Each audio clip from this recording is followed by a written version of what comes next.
Presumo, tienen ahí el PowerPoint, ¿sí? Esta sería el penúltimo encuentro. Entonces, sobre Romanos. Miren en la diapositiva 2, quiero que veamos un esquema, síntesis, eh, a ver cómo suena. Fíjense en la diapositiva 2. Primero recordemos que hay un gran tema de Pablo, que es la isopoliteia, está vinculado con la colecta, la igualdad de ciudadanía. Este es el gran tema de Pablo, ¿no? Detrás de aquel eslogan, no es judío ni griego, ni esclavo ni libre, varón, mujer, está este concepto, la igualdad de ciudadanía, ¿no? Entonces, esto es importante. La igualdad significa, valga la redundancia, que no hay diferencia en judío y griego, etcétera, ¿no? Esto está vinculadísimo al subtítulo universalidad y gratuidad de la salvación. Para que sea universal debe ser gratuita. O sea, no tiene que haber nada que haga que uno lo merezca, ¿no? Entonces, esta es la cuestión. Entonces, y viceversa, la gratuidad es lo que va a hacer posible la universalidad, ¿no? Por eso acá Pablo está en un tema central. Dijimos que el de las tres consignas, de las tres grietas, al final va a insistir, de hecho este es el tema de la carta de los romanos, al tema de la universalidad, judíos y griegos, ¿no? Porque acá queda más claro el tema de la universalidad y por lo tanto de la gratuidad, ¿no? Entonces, bien, el tema de la gratuidad, que bueno, yo lo doy por obvio, que es lo inmerecido, ¿no? El fariseo cree que merece a Dios, en cambio, el cristianismo ha puesto el acento en el don, por lo tanto es algo inmerecido. Dios es gratis, a Dios no se lo compra ni con dinero ni con santidad, ¿no? Dios se regala así gratuitamente como cuando sale el sol, ¿no? Pero entonces esta es la idea de fondo, el tema de la gratuidad del amor de Dios, que a la larga termina siendo la universalidad del amor de Dios. Pero esta es la tesis central que ahora vamos a ir viendo un poquito más en detalle. Pablo arranca con un presupuesto. Si Cristo es el Salvador de todos, se supone que todos somos pecadores. Ese es el presupuesto, ¿sí? Entonces la contracara. Si Él es el Salvador, se presume que somos pecadores. Si no fuéramos pecadores, no lo necesitamos y Él no sería nuestro Salvador. Entonces, acá el tema de la universalidad y la gratuidad de salvación plantea que la universalidad del pecado. Todos somos pecadores. Acá va a entrar el tema del pecado original. Es un tema clásico. Cuando la iglesia va a definir el tema del pecado original en Trento, el texto de base es Romanos 5, ya lo vamos a ver, justo el de hoy, y en realidad es toda la carta a los romanos, ¿no? Entonces, todos somos pecadores, significa todos necesitamos a Dios. Un niño recién nacido necesita a Dios, también necesita a Dios. Esa es la cuestión, ¿no? Entonces, todos necesitamos a Dios. Y el que es bueno también necesita a Dios. Todos necesitamos a Dios, todos necesitamos de la gracia, todos necesitamos de Cristo. Por eso el presupuesto es, todos pecaron. Los paganos pecaron, ¿sí? Cayeron en las inmoralidades, no vamos a leer, que esto está en el capítulo 1 y 2. Y los judíos también pecaron, ¿sí? De otra forma, se presentan como guías ciegos. Ellos tienen la palabra de Dios, tienen la ley, dice, pero abusaron de la ley. Y acusan a los otros de que roban, pero ellos también roban, ¿no? Entonces, bueno, ese es todo el capítulo 1, 2 y 3 de la carta a los romanos, ¿no? En el cuarto presenta el gran modelo, ya lo había hecho en Gálatas, ya hemos dicho la vinculación de ambas. En el capítulo 4 presenta a Abraham como modelo del creyente. Abraham, antes que judío, fue creyente. Judío se va a hacer después con la circuncisión, capítulo 17 del Génesis. Pero el encuentro con Dios es anterior a la ley de la circuncisión. Entonces, Abraham, antes que judío, antes que hombre de ley, antes que la circuncisión, Abraham es un creyente, ¿no? Entonces, el gran modelo va a ser Abraham. En esto es casi fotocopia a lo que está en el libro de Gálatas, ¿no?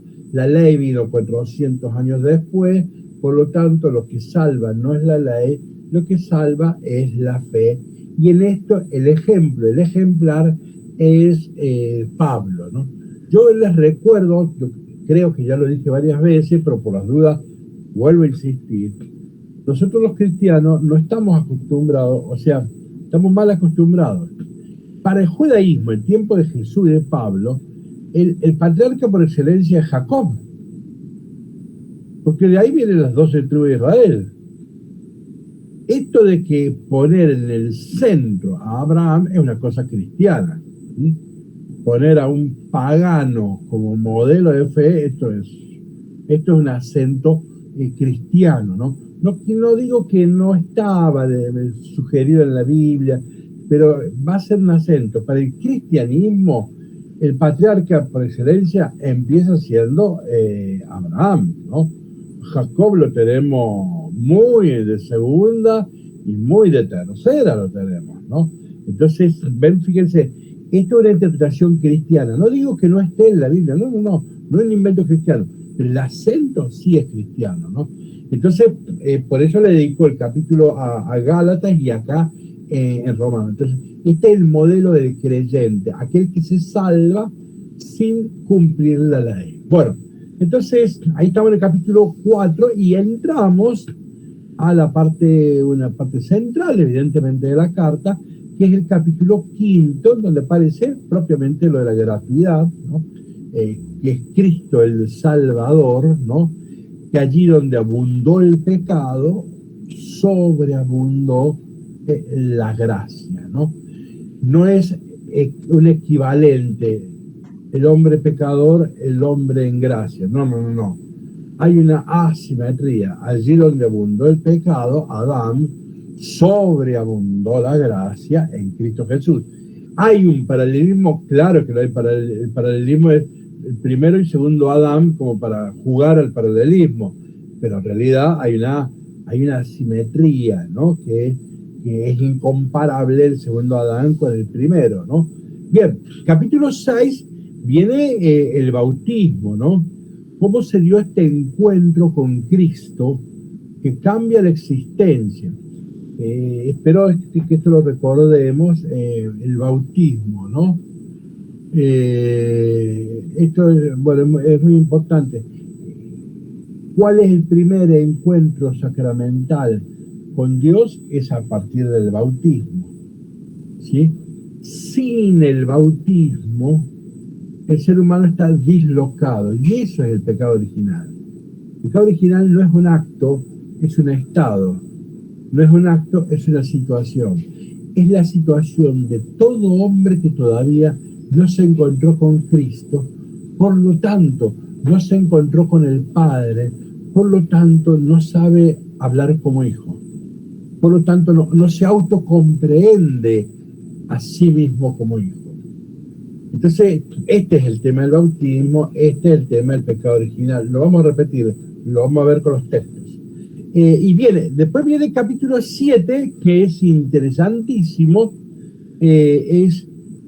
Pablo va a mostrar de un modo dramático cómo una persona buena, pero sin Cristo, no llega a la plenitud de la verdad y de la libertad. Ya, el tema del capítulo 7 es el límite de la ley. Aunque la ley sea buena, aunque la ley sea buena, a la larga con la ley no alcanza, ¿no? Y ahí va a ser muy importante recordar el famoso mito de Sísifo, en donde Sísifo intenta llegar, pero nunca llega, ¿no? Entonces, sin Cristo jamás se va a llegar al final de la montaña, ¿no? Bueno, y después viene el capítulo octavo, que hoy terminaríamos ahí, en donde aparece la gran esperanza, la conciencia de la filiación, que es el Abba. Nosotros sabemos que en todo el Nuevo Testamento 3 veces aparece Abba, ¿no? 3, no 4, 3 veces. La primera es en Gálatas, la segunda es acá en Romanos, y después en el Evangelio de Marcos. Ya que estas son las cosas más originales del cristianismo, ¿no? Entonces, antes está esto, ¿no? Gálatas 4:4 y Romanos 8:15. Esta es la gran originalidad cristiana. Entonces, ven, acá tenemos qué es el cristianismo, ¿no? El encuentro con Cristo, Romanos 5, el bautismo, ¿sí? Y el Abba. Solo así se supera el límite de la ley. Bueno, ese es el caracol del encuentro de hoy. Después viene Romanos 9:11, que sería el encuentro el martes que viene, y allí terminaríamos, Dios mediante, si llegamos. Damos la vuelta a la diapositiva. En capítulo 12 aparece la imagen del cuerpo, ¿no? Nosotros no lo vamos a tratar, pero lo sabemos muy bien, lo hemos visto en 1 Corintios 12, el individualismo no es cristiano. El capítulo 13, es una pena que no lo veamos. Paréntesis, ayer cuando hablábamos de Apocalipsis, si alguno de ustedes estuvo, yo ahí cité un documento de la Pontificia Comisión Bíblica en donde cuestiona el capítulo 13 de Romanos. El capítulo 13 de Romanos, en una palabra, dice que quien se rebela contra el Estado se rebela contra Dios. ¡Wow! De ahí vino una interpretación muy dura de este texto de Romanos, y otros más, ¿no? No es el único, pero el central de Romanos. De ahí viene, dice la Iglesia, el peligro de que muchos gobiernos autocráticos, totalitarios, para frenar los cuestionamientos que hacía la Iglesia cuando los estados se convertían en la experiencia totalitaria, esta gente le recordaba a la Iglesia Romanos 13. Decía, epa, ya San Pablo nos enseñó que no hay que alzarse contra la autoridad. Toda autoridad viene de Dios. La de Putin también viene de Dios. Entonces, bueno, fue un dramón, ¿no? Bueno, la Iglesia en los últimos 2000 años, siempre para plantear la relación Iglesia-Estado, siempre se basó en Romanos 13. Entonces, no supimos cómo vincularnos con los totalitarismos del siglo XX, con el fascismo, con el nazismo, con el falangismo, etcétera. No supimos ubicarnos. Entonces ahí la Iglesia dice, si hubiéramos leído el Apocalipsis, ahí hubiéramos encontrado otra posición, ¿no? Son dos posiciones diferentes. La de Romanos es que hay que someterse a la autoridad. Esa es la verdad de Romanos. Ahora, dice la Iglesia, nosotros tendremos que haber completado lo de Romanos con el Apocalipsis, en donde se denuncia la satanización de los imperios. Bueno, brevemente, ¿no? Ayer lo dijimos y yo les mandé parte de ese texto, que es muy importante, ¿no? Acá yo destaco esto nomás, miren la sutileza, qué interesante. Acá Pablo va a decir, si bien es cierto que nos molesta esto de que toda autoridad viene de Dios, y esa es la parte que hay que intentar interpretar para... Pero miren acá el detalle que ahí les puse. Cuando Pablo va a decir, oramos por las autoridades, no es que oramos a las autoridades. Se nota la diferencia, ¿no? Entonces, en el Imperio Romano se rezaba al emperador para que nos lleguen los beneficios. No, nosotros rezamos por las autoridades, por estos pobres infelices que no saben qué hacer. Una cosa es rezar por las autoridades y otra cosa es rezar a las autoridades, ¿no? Bueno, eso es una sutileza que pasa desapercibido, pero es clave, ¿sí? Bueno, Después el capítulo 14 es el tema de los fuertes y los débiles, los que tienen más conciencia cristiana y los que tienen menos conciencia cristiana, pero a la larga los que tienen más conciencia cristiana a veces se creen los fuertes, los sabios, los pícaros, que tienen todo resuelto, y desprecian a los débiles. En el capítulo 15, bueno, quiere terminar de integrar a la iglesia que está en Roma, y el capítulo 16, que son largos saludos,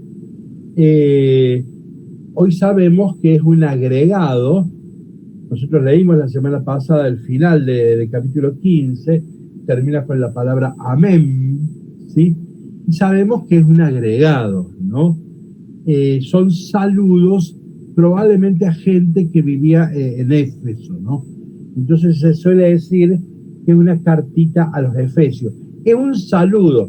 Quien tenga la Biblia, abra Romanos 16, vamos a leer lo primero.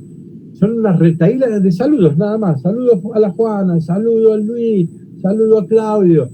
Ahora hay unos detallitos, yo le marco uno nomás, pero ustedes pueden ver, después lo pueden leer atentamente. A ver cómo arranca el 16.1, si alguien tiene por ahí.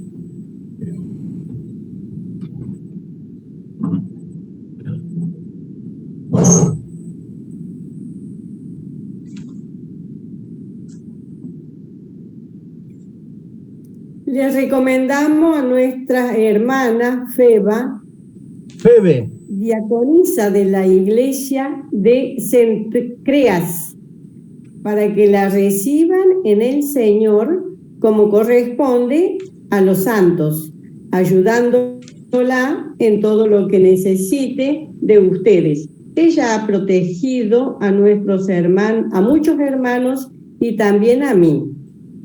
Bien, ¿quién es Febe? Es una diaconisa. Sí. ¡Epa!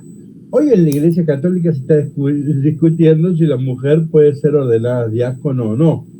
Bueno, ahí tienen uno de los argumentos fuertes que tienen los que hablan a favor de que la mujer debe ser ordenada diácono. Uno de los textos famosos es es uno de los más famosos. Ahí está la diaconisa Febe, ¿no?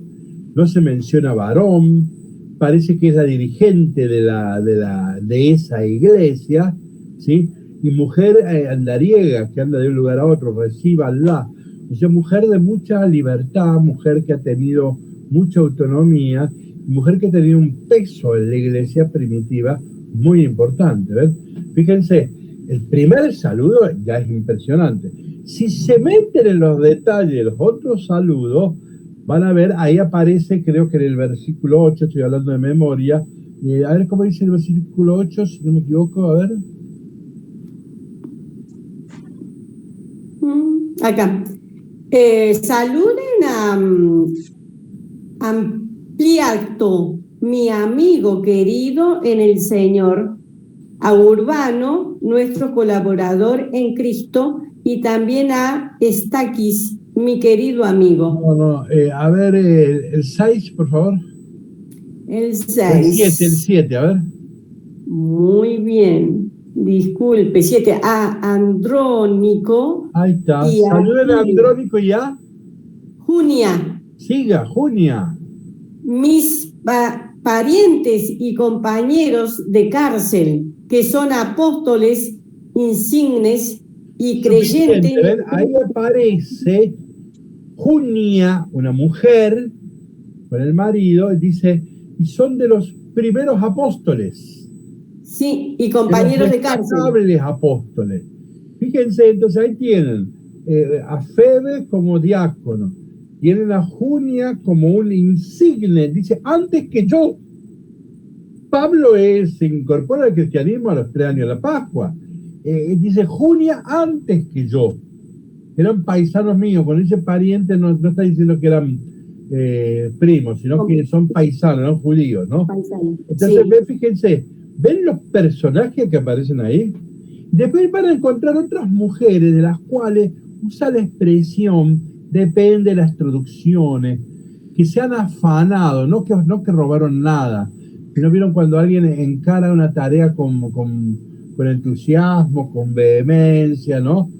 dice, han trabajado mucho. Hay que tener mucho cuidado porque cuando dice han trabajado mucho en el Señor o conmigo, no se refiere a una mera labor material o física, sino que parece que han sido verdaderos ministerios, ¿sí?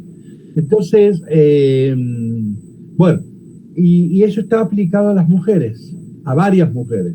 Ustedes van a observar, fulana de tal, que se afanó mucho en el Señor, fulana de tal, que ha trabajado mucho. Son expresiones que en griego, copiado, etcétera, tienen mucho que ver con ministerios. Entonces, no exagero, no quiere decir que todas las mujeres ahí son de ministerios, no. Pero ya tenés Febe, tenés Junia, y 2 o 3 que ahora no recuerdo los nombres, y ¿cómo que se llama? Y ahí son muy importantes estos saludos. Entonces, es solo, capítulo 16, es solo saludos, no tiene. Pero cuando uno presta atención a los saludos, dice, ¡epa! ¡Qué iglesia dinámica, qué iglesia ministerial había en Pablo! Eso es interesantísimo. El montón de personas que ahí se menciona es muy, muy interesante, ¿no? Bueno, entonces nosotros no vamos a ver, pero es bueno tener en cuestión eso, ¿no? Es una parte valiosa, ¿no? Bueno, hoy justamente la iglesia está tratando de discutir sobre estas cuestiones. Esto es no es el único, esto es uno de los textos a los cuales se acude para hablar de estas cuestiones, ¿no? Bien, entonces ahí hicimos un paseo sobre no me sale la palabra, sobre Romanos, ¿no? Bueno, entonces vamos a nuestra diapositiva, ya hicimos el paseo. Vamos entonces a empezar a leer el capítulo 5, o sea, la diapositiva 8. Vamos a leer, extraje, no es entero, pero es larguísimo, extraje me parecían más decidores del capítulo 5, 6, 7 y 8. Trataremos de leer lo que podamos, ¿sí? Ahí están las citas textuales, tienen los versículos, pero no está todo, ¿no? Adelante, que arranco yo, si quieren, con la diapositiva 8. La esperanza no defrauda. Ese es un texto que está tomado y está sintetizando a muchos profetas, ¿no? La esperanza de Dios no defrauda, ¿no?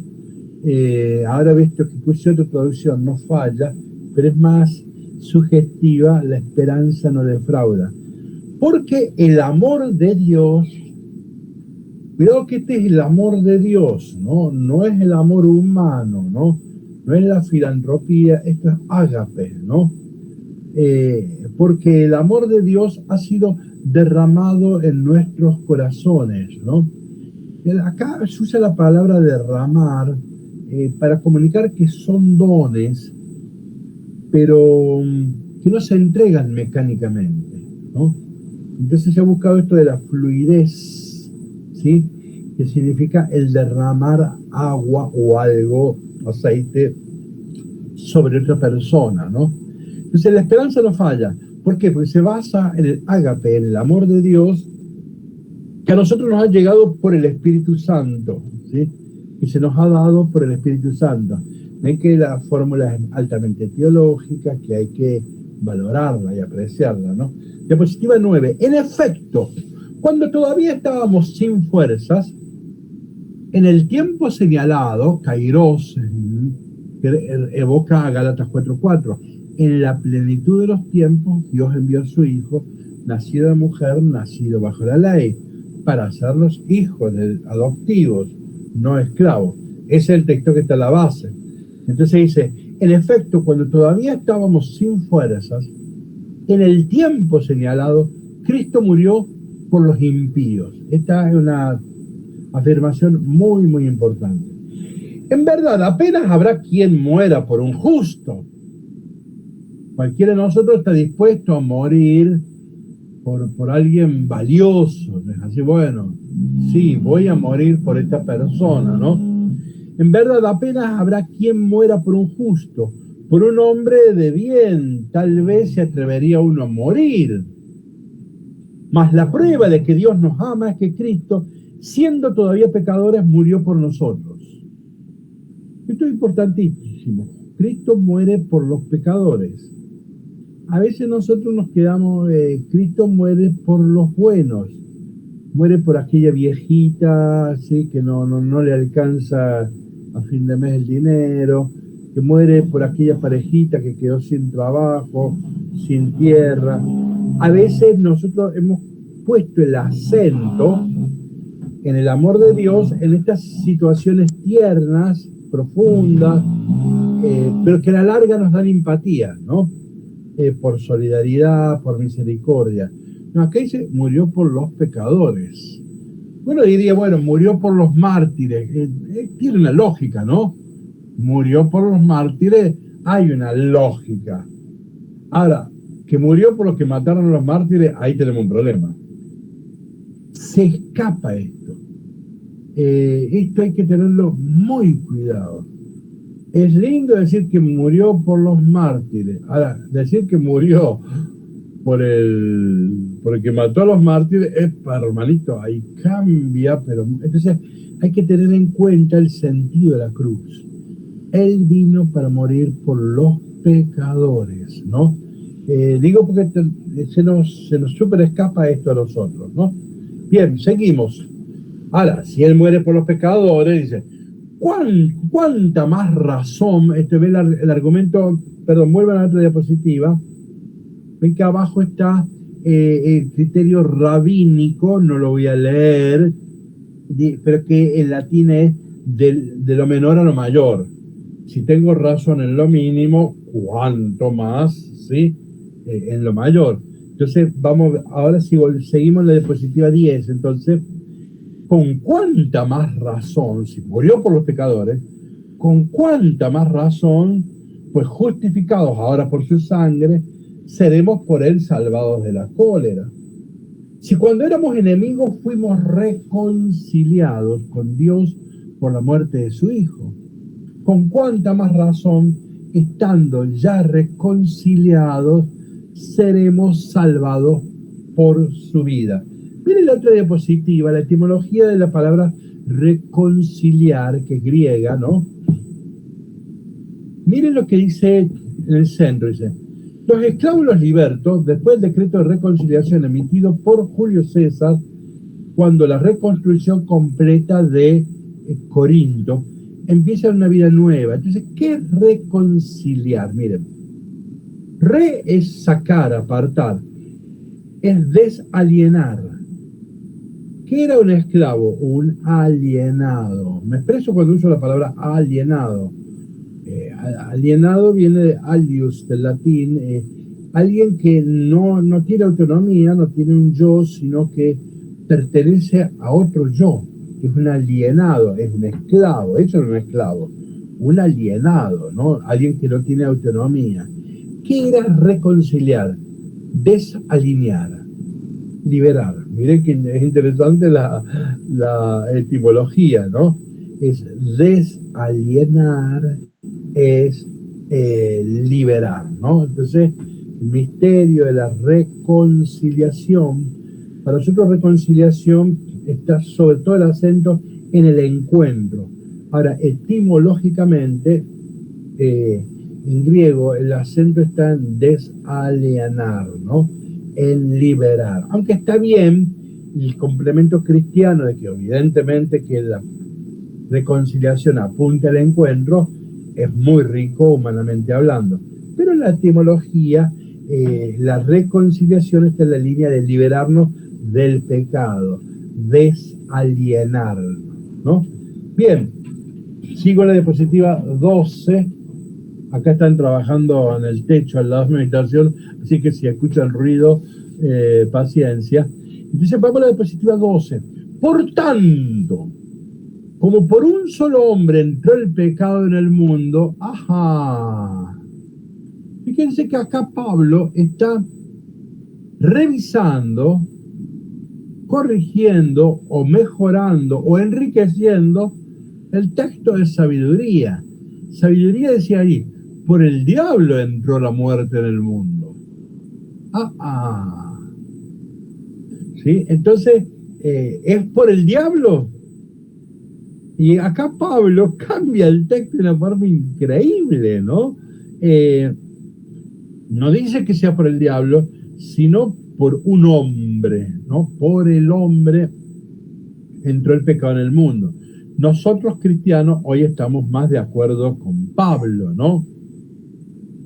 Y vemos que el texto de sabiduría nos suena a mitológico, ¿no?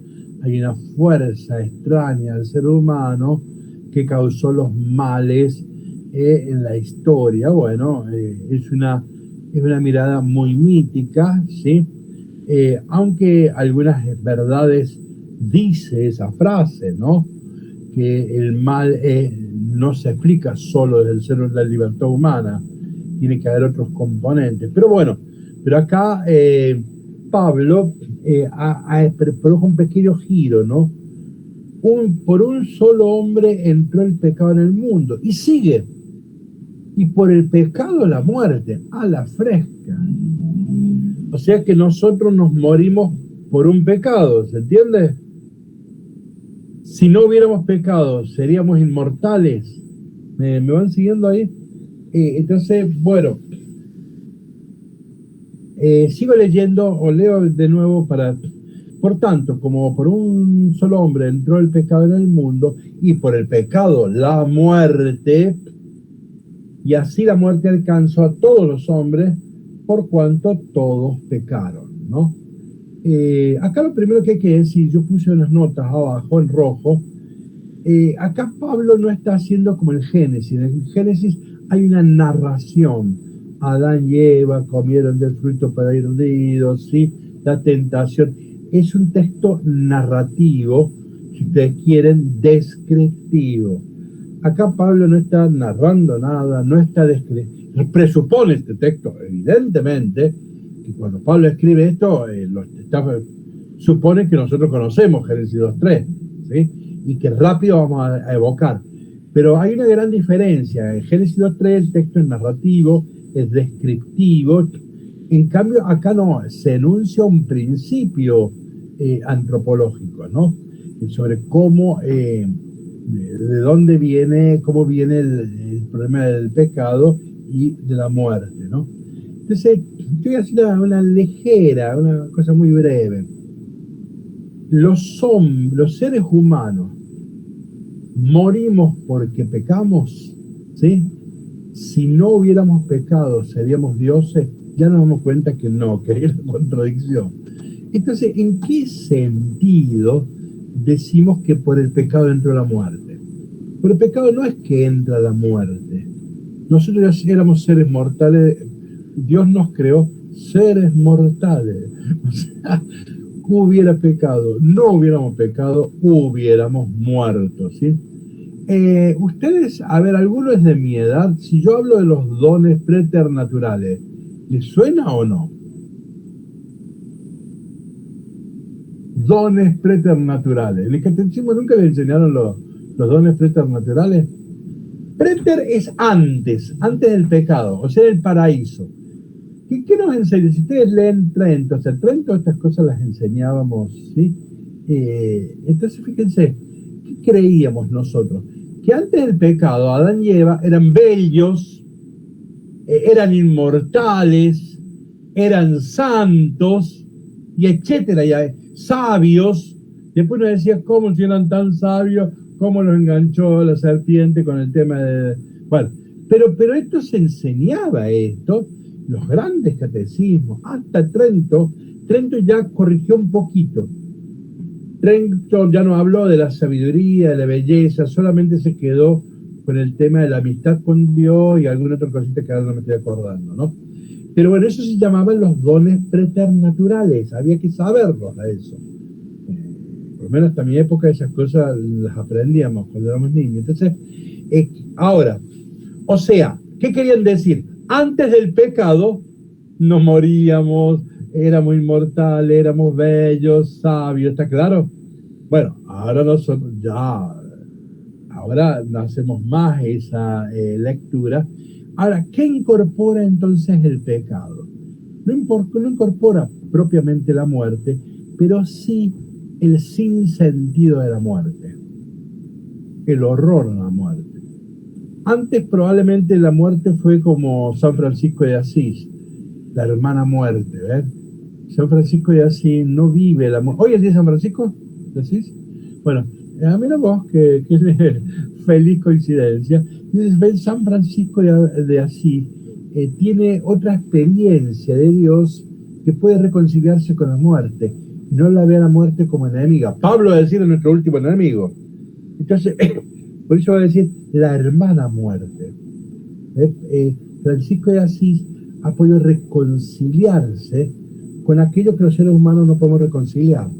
Ahora, el pecado es esto, es mostrar lo dramático de la muerte, ¿no? El sinsentido de la muerte, que todo se acaba, que no sé si las cosas siguen, no sé si hay otro que me va a recibir del otro lado.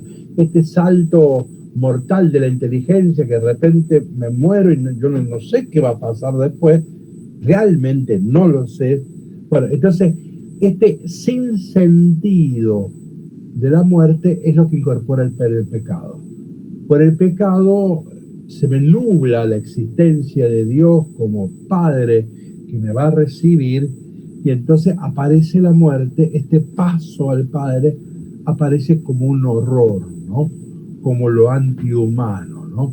Entonces, en este sentido, por el pecado entró la muerte, no la muerte biológica, sino hoy diríamos este sinsentido que tiene la muerte y que paraliza la existencia toda, ¿no? Entonces, ustedes saben que si la muerte es la nada, voy a inventar un verbo que no existe. Si la muerte es la nada nadifica la existencia humana, ¿no? Si la muerte es lo último, es lo acabose. Si la muerte es la nada, y la nada declara proféticamente que toda existencia es nada. Y esa es la verdad del existencialismo ateo, ¿no? La existencia es un absurdo, ¿sí? Entonces, bueno, bien, entonces en este sentido decimos que, entonces, por un hombre entró el pecado, y por el pecado entró el sinsentido de la existencia. Ahí entró el tema de la muerte, ¿no? Entonces, ahora fíjense, abajo puse un detalle, ¿no? Ahora, este pecado de origen, el pecado original, la Biblia no va a usar la palabra pecado original. La palabra pecado original, la expresión es del catecismo, ¿sí? Ratzinger solía decir que deberíamos sacar la palabra pecado original porque es sumamente confusa. No obstante, dice, miren, está tan instalada en la tradición cristiana que ya no podemos sacarla. Lo que hay que hacer es explicar la fórmula. Pero él dice, es una mala fórmula, deberíamos sacarla. Pero como ya está tan instalada en la tradición cristiana, ya no la podemos sacar, entonces hay que tratar de explicarla, ¿no? Entonces yo ya lo decía, no es un acto. A ver, ¿qué es pecado para nosotros? Un acto libre, un acto deliberado, ¿sí? El cristianismo es eso. El pecado es un acto deliberado. Yo no quiero esto, ¿sí? Es un acto deliberado. Un niño puede poner un acto no deliberado. Si un niño a los 3 meses, a los 4 meses, puede pecar. Entonces, ¿qué pasa? La palabra pecado se usa en el sentido analógico. En una persona, en un chico, una persona ya más o menos desarrollada, inteligente y libre, ahí existe el verdadero pecado, que es un acto de libertad, es un acto personal. Ya a los 15 años vos sabés que robar está mal. A los 15 años el pecado es pecado porque vos entendés que hiciste algo malo y así mismo decidiste hacerlo, ¿no? Bueno, más allá de las presiones psicológicas y sociológicas, pero bueno, digamos que a los 15 años, en general, sabemos que esto está bien o que eso está mal. Ahora, Un bebé de 4 meses no tiene esa conciencia. Entonces la palabra pecado se usa analógicamente. Se parecen, pero no son lo mismo. ¿Qué no hay en el pecado del niño? Cuando nacen, vieron que lo bautizamos, decimos para liberar el pecado original. Que ahí la palabra pecado no está la parte de libertad, no está la parte de conciencia, ¿sí? Entonces no usamos la palabra en el mismo sentido. Entonces, ¿en qué sentido el niño está en pecado? En este sentido. Toda persona, antes de encontrarse con Cristo, está en una situación, en un clima, en un ámbito de pecado, que lo tiene confundido. No sabe quién es el Padre, no sabe quién es Él, no sabe quiénes son los hermanos. A mí me gusta una expresión del concilio, está dislocado, está, si quieren otras, desubicado. El bebé no sabe quiénes son los tipos que están ahí, no sabe que son sus hermanos, no sabe que Él es el Señor del mundo, no sabe que Dios es su Padre, ¿sí? Pero entonces no ha hecho un acto malo, no le pegó una cachetada a nadie, no le mintió a nadie, no. Ahí el pecado no es un acto, es una situación. O sea, es la situación de todo ser humano antes de encontrarse con Cristo. Cuando en esos lugares del África o qué sé yo, que todavía la humanidad no llegó, ¿sí? Llega el misionero y empieza a predicar, esa gente está en esa situación de pecado original. O sea, nunca escucharon hablar de Cristo, nunca se encontraron con Cristo. Entonces, no estamos diciendo que pecaron, que hicieron acciones malas, capaz que ya le hicieron malas porque son grandes, ¿no? Pero sino que ellos, el pecado original es la situación de toda persona antes de encontrarse con Cristo, sea adulto o sea niño. Entonces, ¿qué pasa? Bueno, ahora vamos a hablar del bautismo. ¿Qué pasa con el bautismo? Claro, esto está muy vinculado. El bautismo es el primer encuentro con Cristo, el primer encuentro sacramental, ¿no? Con Cristo. Por lo tanto, es el primer encuentro con Dios como Padre, no Dios como algo, Dios como Padre. Y la verdadera conciencia de que Dios es mi Padre se refleja en la conciencia de filiación, ¿sí? Entonces yo ahora empiezo a moverme, a actuar, a sentir y a pensar como hijo, no como paria, no como una cosa arrojada del mundo, sino como hijo. Y por supuesto ahí sale el sentido de la fraternidad. Y ahí aparece en plenitud el cristianismo, ¿no? Entonces, pecado original, no hay que borrar la expresión, yo creo que Ratzinger tiene razón, hay que mantenerle, pero sí hay que explicar, ¿no? La gente te va a preguntar, ¿cómo para que borra el pecado original? Y si este chico no ha hecho nada, es un angelito. Claro, no nos referimos a que borra un acto negativo, sino que todo lo que queremos decir con el pecado original, este niño todavía no se encontró con Cristo. A partir de que se encuentre con Cristo, se va a encontrar consigo mismo. ¿Estamos ahí, más o menos? Si no está alienado, etcétera, etcétera. Más o menos nos expresamos. Bueno, si más o menos nos expresamos, yo me alegro. Saltemos directamente a la diapositiva 14.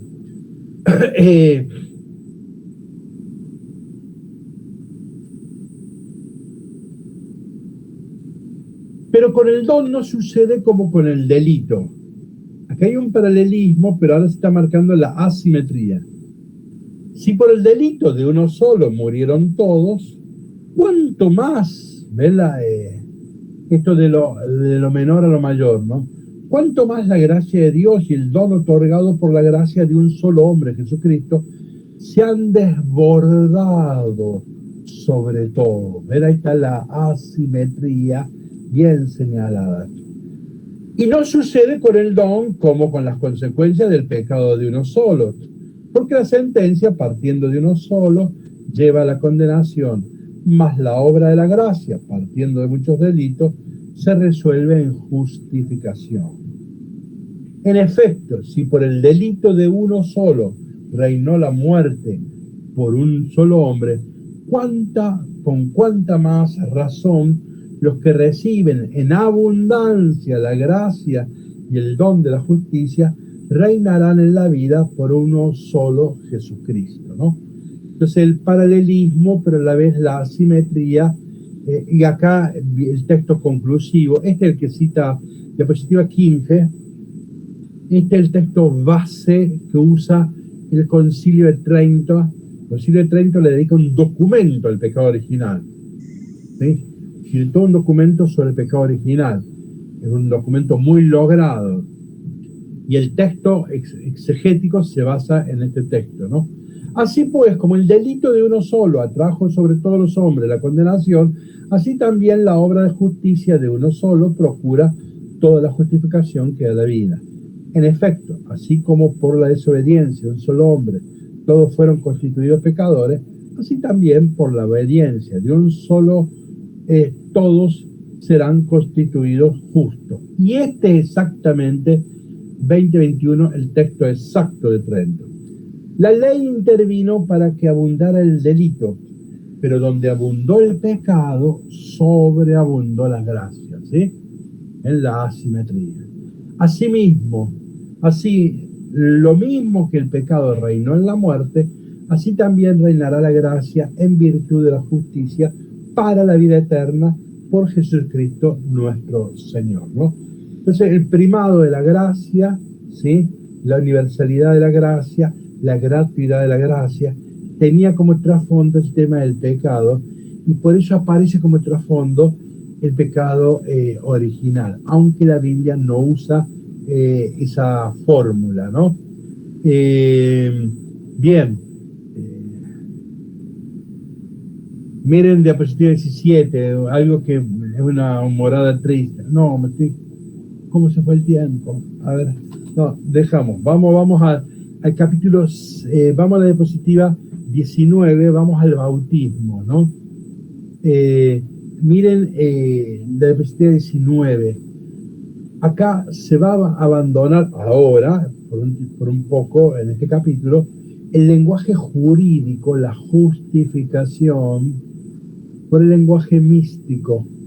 Místico, recuerden que en el cristianismo no es como en las otras religiones.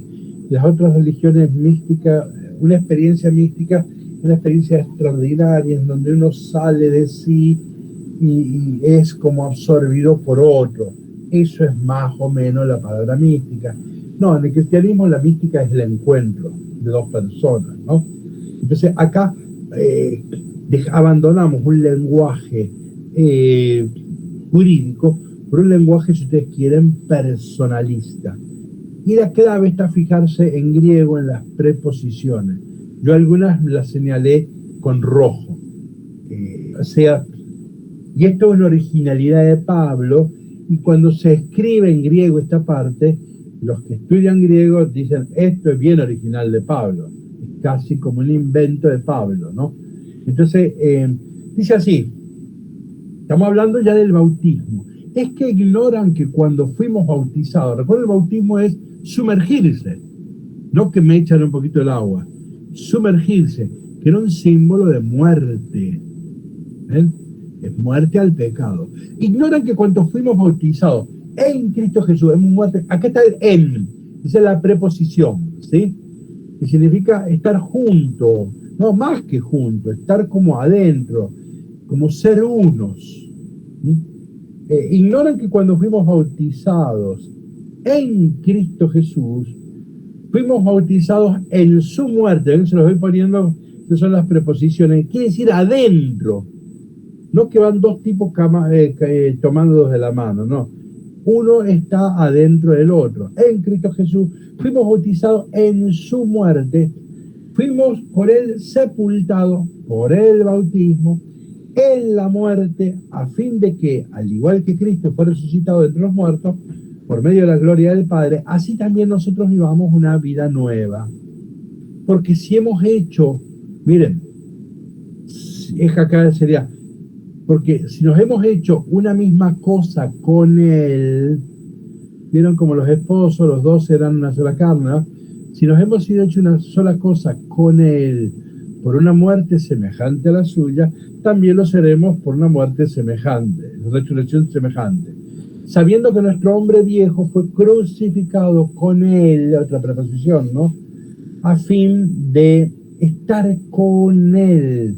Esto se escribiría así, estar, guión, con, guión, él. Así se escribe esta fórmula, ¿sí? Entonces, fue crucificado con él a fin de que fuera destruido este cuerpo de pecado y cesáramos de ser esclavos del pecado, alienados, pues el que está muerto queda liberado del pecado, ¿no? Y miren la otra diapositiva, ven, y si hemos muerto con él, creemos que también viviremos con él. Voy al último, versículo 11. Así también ustedes, considerados como muertos al pecado y vivos para Dios en él. Vamos a leer lo último, diapositiva 23 de este apartado. Cuando eran esclavos del pecado, alienados, recuerden lo que es ser esclavo, ¿no? Acá el sentido literalísimo de la palabra. Cuando eran esclavos del pecado, eran libres respecto de la justicia, porque no tenían libertad. ¿Qué frutos cosecharon entonces en aquellas cosas que al presente les avergüenza? Pues su fin era la muerte del pecado. Pero al presente, libres del pecado y esclavos de Dios, fructifican para la santidad. Y el fin es la vida eterna. El paralelismo es bien claro. Pues el resultado, el salario del pecado es la muerte. Pero el don gratuito de Dios es la vida eterna en Cristo Jesús nuestro Señor. Bueno, acá el tema, el sacramento acá es muy importante, el bautismo, está planteado en clave personalista, de encuentro. A veces de los bautismos, voy a decir una cosa que puede ser confusa. A veces lo planteamos como yo y algo. Recibo la Eucaristía, algo. Recibo agua, algo. Recibo aceite, algo. Como si fueran yo y las cosas. No es yo y las cosas. No es que yo recibo algo, sino que yo me encuentro con alguien. Esto es lo que trató de Pablo poner con las preposiciones, que en griego son muy fuertes. Esta interrelación, ¿cómo es que se llama? Interpersonal. Por eso el bautismo acá no es ritualismo, no es hacer un rito, ¿no? Sino que es un encuentro profundo de dos personas. Eso es el bautismo. En nuestras parroquias los bautismos son ritos, sí, son puros ritos y dan lástima. Yo hago bautismo toda la semana y digo que a veces dan lástima. Bueno, pero ven, en Pablo es esto. Entonces, este es el encuentro real y profundo con Cristo. Y esto sí puede cambiar la persona. A ver si volamos un poquito. El capítulo 7 dice: yo puedo ser un tipo bueno y puedo cumplir los 10 mandamientos, pero sin la gracia, sin Cristo, siento una división interior, un drama interior, que busco lo que no quiero y hago lo que no quiero, ¿sí? Dice Pablo acá, como un existencialista, va a contar su drama, ¿no? Se discute si es autobiográfico, no quiero reducirlo a autobiográfico, ¿no? Pero acá nos describe el drama, la división interior. ¿Qué es el pecado para el Concilio Vaticano II? Gaudium Spes, número 13. Ahí se los puse en la diapositiva 24. Dice capítulo 7, mito de Sísifo. Gaudium Spes, número 13, presenta el pecado como una división interior, ¿no? Que termina siendo división con Dios y con los demás, ¿no? Pero el concepto es la incoherencia, ¿no? El concepto es: somos, pero no nos tenemos, ¿sí? Fíjense esa frase, se me acaba de ocurrir. No que se me acaba de ocurrir, me acuerdo que la he usado muchas veces. Somos, pero no nos tenemos. Somos, pero no nos poseemos. Somos, pero no nos gobernamos. Entonces, entre el yo y el hacer, a veces hay una gran diferencia, hay una gran distancia, hay una gran incoherencia. Este drama trata de describir Pablo, parece una página de psicología. Leo para leerlo rápido, ¿sí? Estoy en la diapositiva 25. Sabemos que la ley es espiritual, mas yo soy de carne. Ven, ya empieza el conflicto. Vendido el poder del pecado. Realmente mi proceder no lo comprendo, pues no hago lo que quiero, sino que hago lo que aborrezco. Esa es la incoherencia. Y si hago lo que no quiero, estoy de acuerdo con la ley en que es buena. En realidad, ya no soy yo quien obra, sino el pecado que habita en mí. Mire, la fórmula es tremenda. Pablo habla de que Cristo habita en mí, pero también en el pecado, Él habita en mí y me gobierna, ¿sí? Y me hace hacer aquello que yo no querría hacer. Sigo. Pues bien sé yo que nada bueno habita en mí, es decir, en mi carne. En efecto, querer el bien lo tengo a mi alcance, yo puedo, mas el realizarlo, es la distancia entre ser y hacer. Puesto que no hago el bien que quiero, sino que obro el mal que no quiero. Y si hago lo que no quiero, no soy yo quien lo obra, sino el pecado que habita en mí. Descubro esta ley, acá está. Aún queriendo hacer el bien, es el mal que se me presenta, ¿no? Bueno, lo dejo ahí a este capítulo, en la incoherencia, ¿no? Sin la gracia el hombre no termina de ser plenamente hombre. Eso es una tesis cristiana, ¿no? A ver, el argumento es así. La gracia no es un suplemento a la libertad humana, no es un suplemento al ser humano, ¿sí? Entonces, ahora, sin la gracia el hombre no termina de ser plenamente hombre. El hombre bueno también necesita de la gracia. Todos necesitamos la gracia. Entonces, la gracia no es un complemento externo, ¿no? Viene a enriquecer, a potenciar, a liberar la libertad humana, ¿no? Viene a hacer que la libertad sea verdaderamente libre. Eso es el tema de la gracia, ¿no? Entonces, pero sin la gracia no termino, ¿sí? El pecado, el bautismo borra el pecado original, pero no borra lo que se llaman las reliquias. A mí se me ha perdonado el pecado original. Bien, pero me han quedado, vamos a usar las palabras, como heridas, que hace que yo tenga que seguir peleándolas. El perdón siempre es escatológico, el perdón último es escatológico. Ahora nosotros nos están perdonando y nos vamos perdonando y nos vamos reconciliando.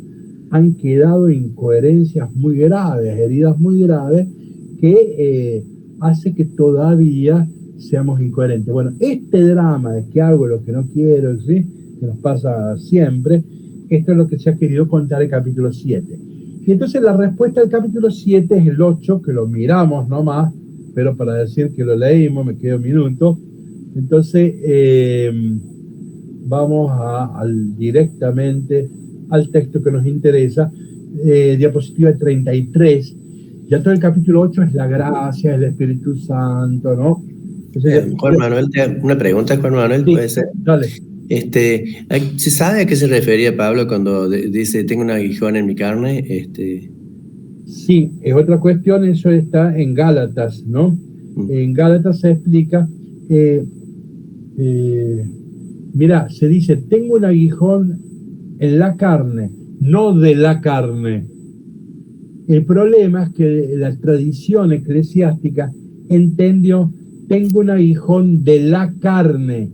Parecía que era la concupiscencia, que era un mal deseo que tuviera, una mala inclinación que lo gobernaba, ¿está claro?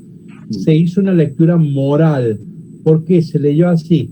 Tengo un aguijón de la carne, una limitación humana. No, nada que ver. Un aguijón en la carne, o sea que es algo externo. Que es así, que era esta incoherencia de encontrarnos con Dios. ¿Estamos?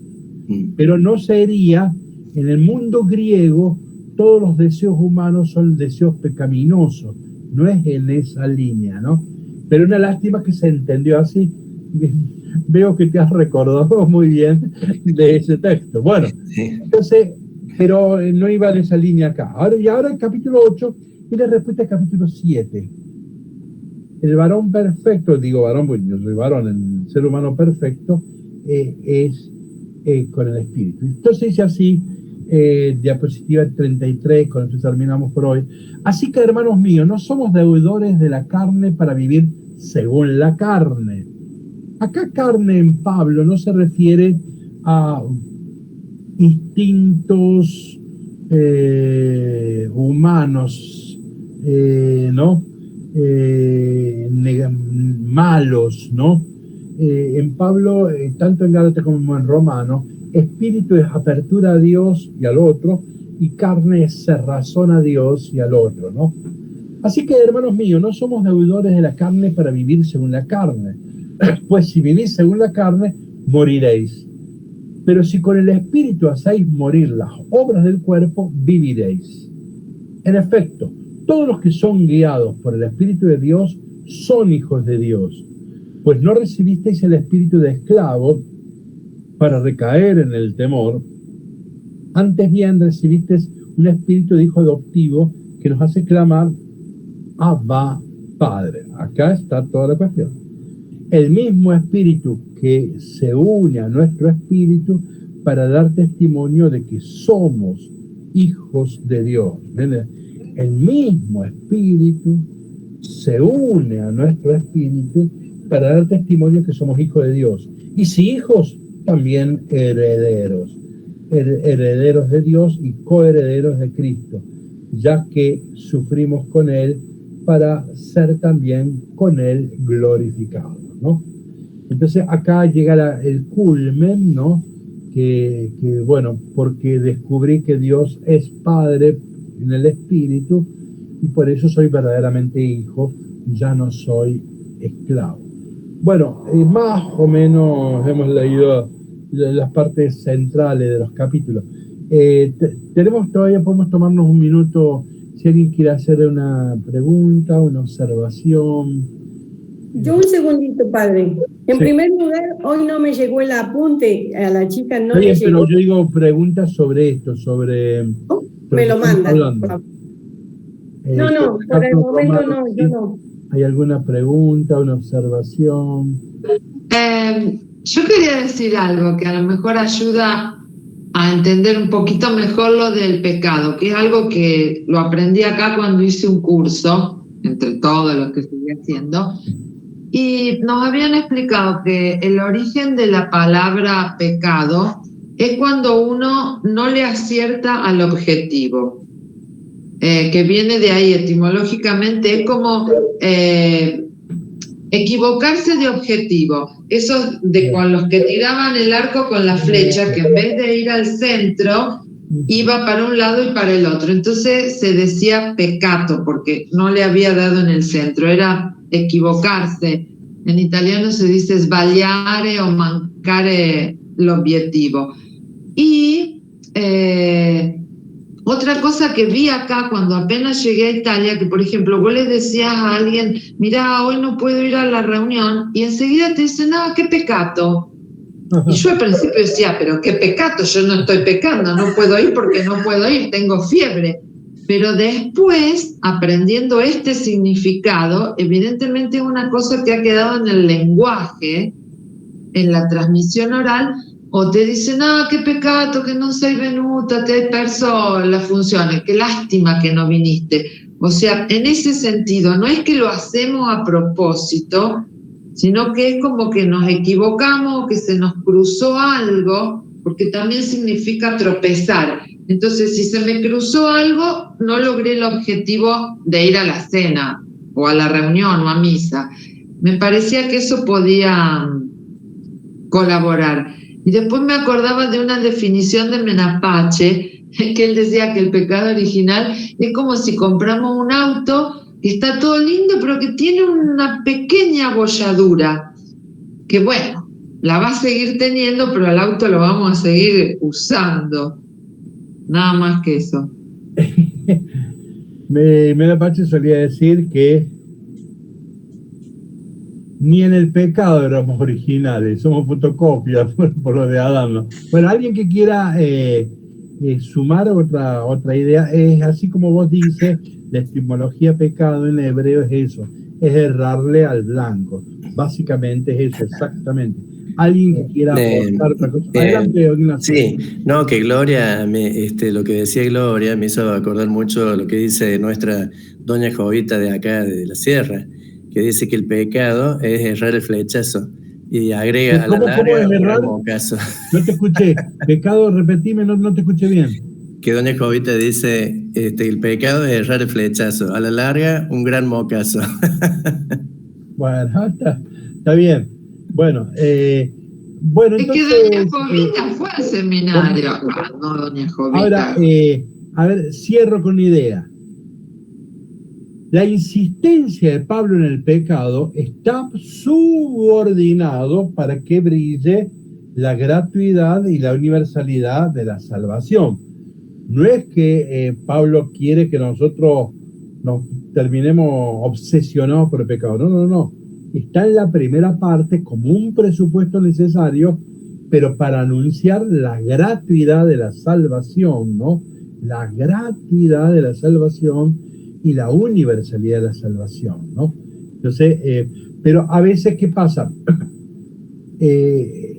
Nos ha quedado nada más que la primera parte de la carta a los romanos, y entonces da la impresión que el tema de Romano es solamente el tema del pecado. Y no, hay que ubicarlo en su lugar. Bueno, si Dios y la Virgen quiere, probablemente la semana que viene sea el último encuentro y veremos, aunque sea rápido, los capítulos 9 al 11, en donde vuelve a hablar del diálogo de judíos y cristianos, un problema que le quedó a Pablo, porque al final había más cristianos que judíos. Entonces, ¿qué pasa? ¿Qué pasa? El mismo Pablo dice, yo soy judío, ¿y qué pasa con eso? Entonces, bueno, y esa es la última parte dogmática de este documento, y ahí terminaríamos nosotros la semana que viene. Recuerden que, bueno, y ahí ya casi terminan todos los cursos, también el lunes va a terminar el de Apocalipsis, y después en noviembre, recuerden que voy a hacer un cursito sobre teología dogmática, va a ser en noviembre y en febrero.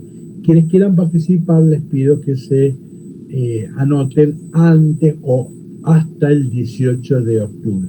Bueno, que tengan una buena semana. Así que el día fue su última conversación, padre, no se le escuchó nada, al menos yo. ¿Cómo? Se cortó la internet y no se le escuchó nada. Ay, bueno, no, lo que digo es que el estudio de Romanos termina el martes que viene, y lo del Apocalipsis termina el lunes, y que después, quienes quieran, se pueden incorporar al curso. Usted ya me avisó que no puede, porque como ella estudia hebreo, entonces está dedicada al hebreo y nada de teología dogmática, qué sé yo. Así que ya me lo ha dicho varias veces. Bueno, que tengan buena semana. Padre, ¿sí? ¿No seguiríamos viendo Pablo después que termine el curso el martes que viene? No. Ahí terminaríamos, porque de la carta de Pablo, la primera parte es dogmática y la segunda es más práctica. Entonces yo dije, vamos a ver solo la parte dogmática. No, ya son 4 reuniones sobre Pablo, es bastante. Son textos largos, densos, ¿no?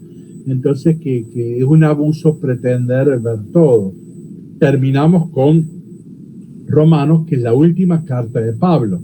Las otras cartas de Pablo no son de Pablo, ya sabemos, son Deutero y Trito Paulina, la escribieron sus discípulos. El último escrito de Pablo sí es este, o sea, bueno, ahí terminamos nosotros, ¿sí? Bueno, saludos y cariños. A ver, Elba, ¿qué quiere decir lo último? Y me mande los 2 apuntes, el de ayer y el de hoy, porque ya vienen los últimos, así completo todo. El de hoy ya te lo acabo de enviar, Elba. Bueno, perfecto. Te acabo de reenviar el mail de hoy. Ok, ¿cómo? Gracias. Que le acabo de reenviar a Elba el mail de hoy con el PowerPoint de Romanos 8. El jueves nos vemos. Yo tengo que buscar las cosas. Ella nos hace la comida a nosotros los jueves, así que nos vemos el jueves. Chao, entonces. Un abrazo a todos.